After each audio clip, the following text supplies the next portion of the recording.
It's a moment frozen in time.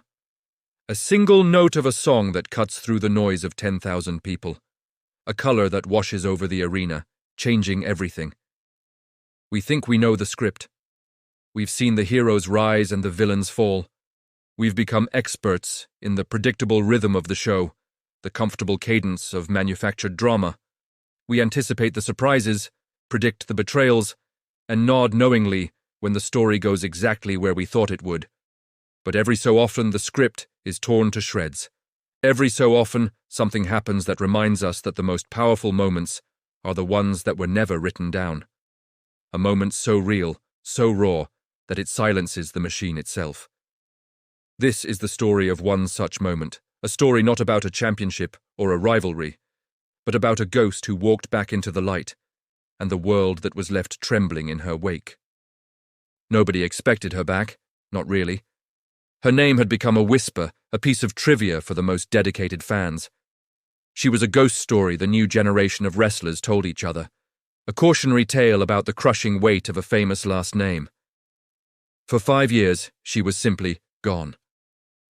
The weekly spectacle of WWE rolled on without her, a relentless machine that never stops for anyone. The champions changed, new stars were born, and her memory faded into the static of history. Until that one Monday night. The main event had just concluded. The champion stood tall, his music blaring, the fans roaring in approval. A perfect, packaged ending to another episode. But then, something went wrong. The champion's music stuttered and died. The arena lights flickered and went out. A collective gasp rippled through the crowd. This wasn't part of the show. For a few seconds, there was only darkness and a confused murmur. Then, a single, deep, resonant guitar chord echoed through the building. A sound that hadn't been heard in half a decade. A sound that belonged to a ghost. The Titantron, the giant screen above the stage, flickered to life, not with a video but with a single, stark symbol. A broken crown. The crowd erupted. It was a roar of disbelief, of shock, of pure, unadulterated joy. The lights didn't come back up. Instead, deep crimson flooded the stage, bathing the entrance ramp in a blood-red glow. And through the smoke, a silhouette appeared. She walked with a purpose that was hauntingly familiar, yet entirely new. The entire WWE Universe went crazy. Even the commentators, men paid to have endless words, were speechless. Their microphones picked up only stunned silence, then a single, choked whisper. It can't be. While 10,000 fans were losing their minds, a different kind of chaos was unfolding backstage. In the high-tech nerve center known as the gorilla position, where the show's director and producers call the shots, there was a deafening silence. The row of monitors showed the same impossible image, Elena walking down their ramp, on their show, without their permission. The lead producer's headset had slipped from his ear. The director was frozen, his hand hovering over a console of buttons, none of which could stop what was happening. They hadn't cued the music, they hadn't cued the lights. Someone, somewhere, had bypassed their entire system. This wasn't an oversight, it was an invasion. An executive, known for his iron-fisted control over every second of programming, stood motionless, his face a mask of cold fury. He didn't shout. He didn't scream. He simply stared at the monitor, his knuckles white as he gripped the back of a chair. The entire multi-million-dollar production had been hijacked. The wrestlers who were waiting for their post-show cues just stood there. Their own storylines and feuds instantly forgotten. They watched the monitors not as performers but as fans. They saw the awe on the faces in the front row, the tears in the eyes of some long-time viewers. They saw the security guards, usually stoic and unmoving, turning their heads to stare, their professionalism momentarily shattered. The machine had stopped. The carefully constructed universe had been pierced by a phantom from its past. In that moment, she wasn't a superstar. She was a system failure. A beautiful, terrifying glitch in the matrix that no one had a protocol for. Her silent walk to the ring did more damage to the company's sense of control than any rival promotion ever could. And as she stepped through the ropes, the silence backstage was finally broken by the executive's voice, low, and dangerous. Who let this happen? To understand the shock, you have to understand the name. Elena wasn't just any former superstar. She was the daughter of the Titan, a man who was more myth than wrestler. The Titan was a legend from a bygone era, a gladiator who commanded unparalleled respect and fear. He built his kingdom on grit and raw charisma, long before the business became polished corporate entertainment. But his exit from the industry was as thunderous as his entrance. He didn't retire. He vanished. One day, he was the face of the company. The next, he was gone, leaving behind a swirl of dark rumors and unanswered questions. Eleanor entered the business, carrying that impossible legacy. From her first day, she was never just Eleanor. She was the Titan's daughter. Every move she made was compared to his. Every victory felt inherited, not earned. Every failure was seen as a stain on his name. The pressure was suffocating. She fought to carve out her own identity, to prove she was more than just a bloodline. And for a while, she succeeded. She was brilliant in the ring, a fierce and passionate performer who won the hearts of the fans. But the shadow of her father was long, and the whispers of the industry were cruel. They said she was only there because of him, that she didn't have his fire, his killer instinct.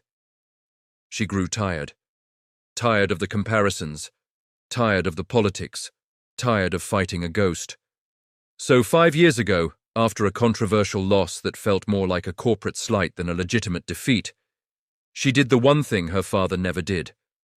She picked up a live microphone, said, "This is not my kingdom," dropped it, and walked out of the arena. She didn't just quit the company, she abandoned the throne she was destined to inherit, and no one had heard from her since. Before Elena even reached the center of the ring, the world outside the arena had already begun to burn.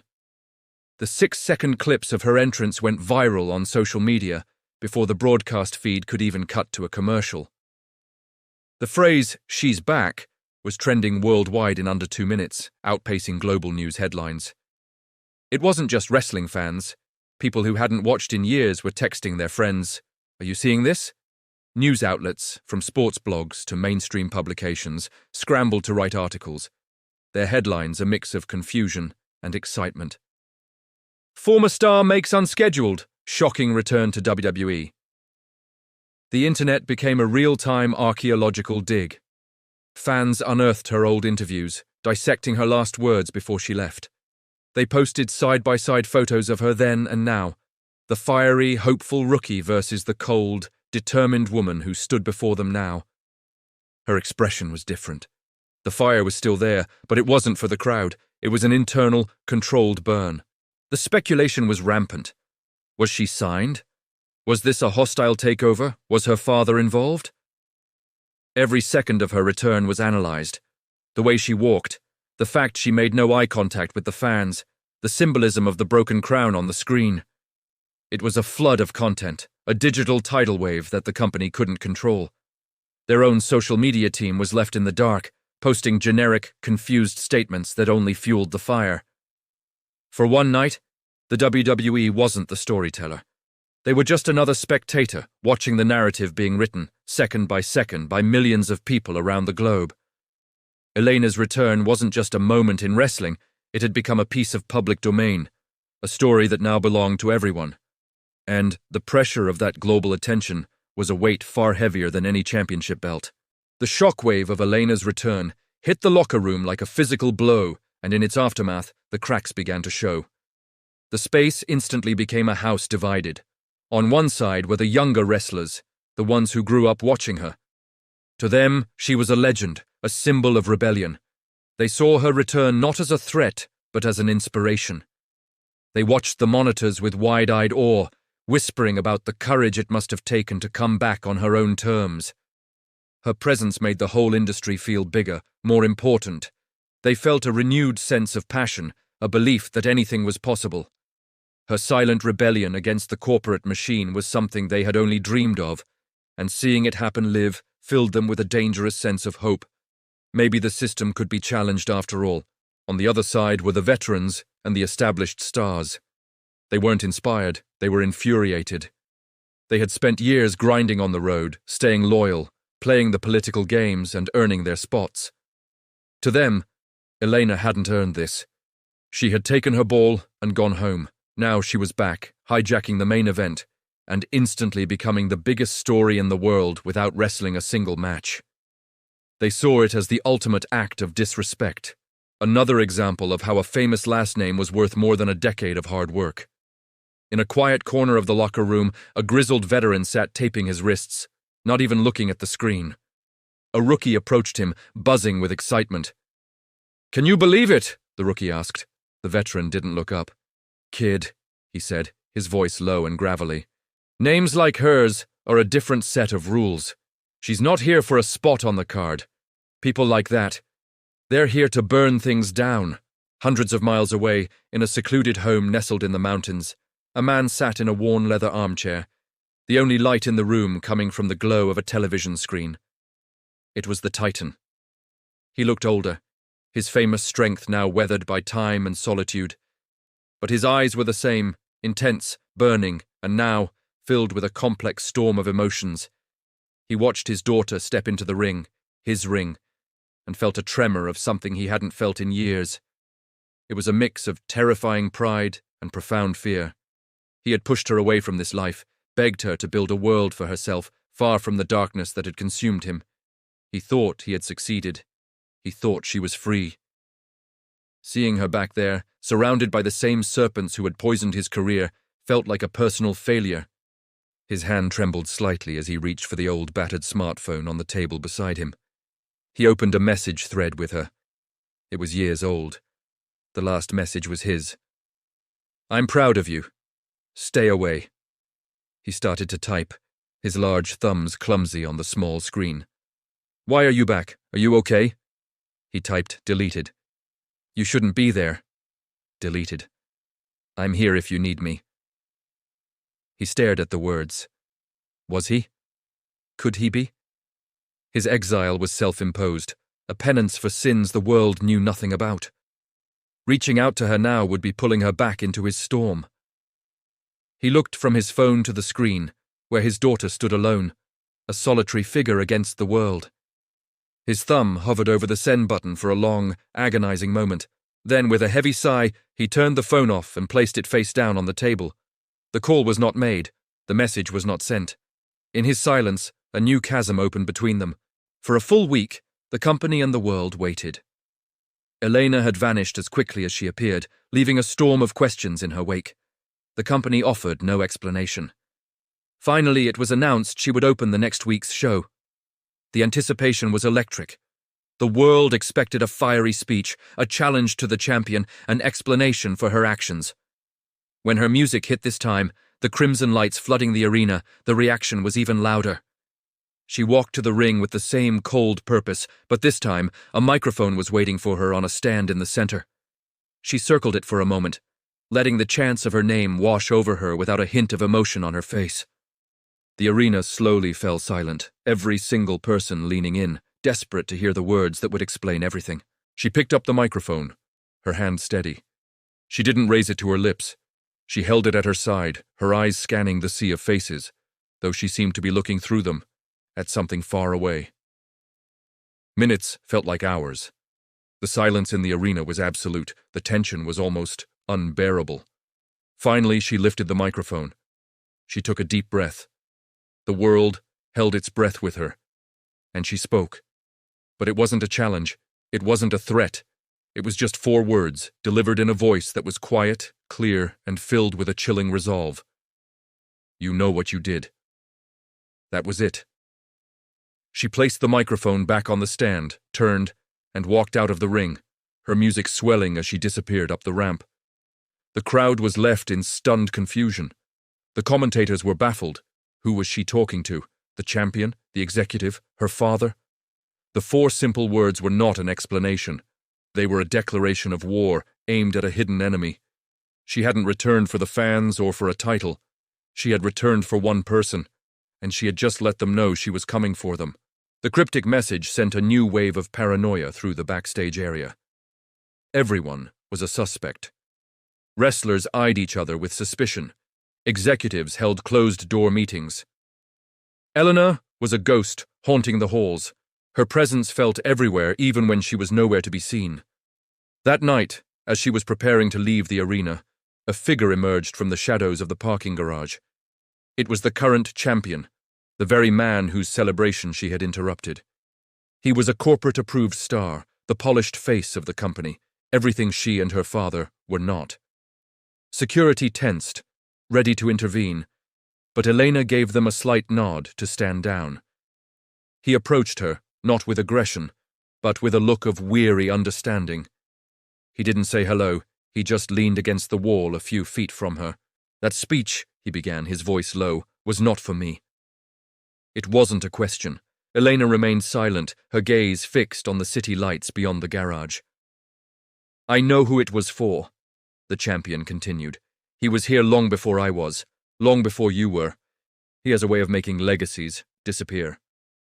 He was talking about the same executive who had watched her return with cold fury, the man who had built his career on controlling narratives and burying anyone who threatened his power. The champion looked at Elena, seeing not a rival, but a fellow prisoner in a gilded cage. "My father warned me about men like him," he said.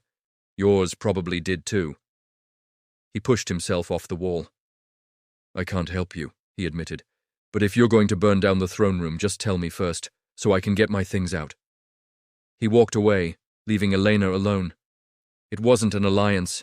It was a truce, a quiet acknowledgement from one power player to another that the real enemy wasn't in the ring. The story began to unravel, not in the ring, but in the dark corners of the internet. A series of anonymous leaks began to surface on wrestling journalism sites.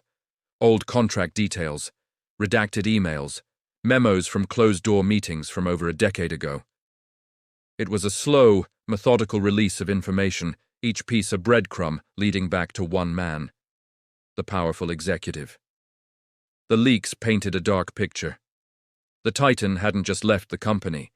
He had been systematically pushed out. The executive saw him as a relic, a charismatic but uncontrollable force in an era of corporate synergy.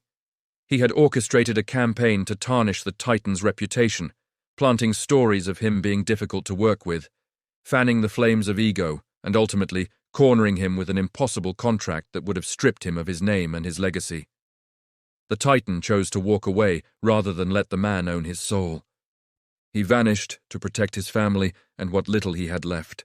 Elena's return was now cast in a new light. Her cryptic words, her cold demeanor, it all made sense. She hadn't come back for a championship. She hadn't even come back for revenge. She had come back for the truth. Her fight wasn't with any wrestler. It was with the corporate architecture of the company itself, embodied by one man. Her public return was the perfect diversion. While the world was focused on the drama in the ring, wondering who she would challenge, she was orchestrating a silent, digital coup, exposing the rot from within.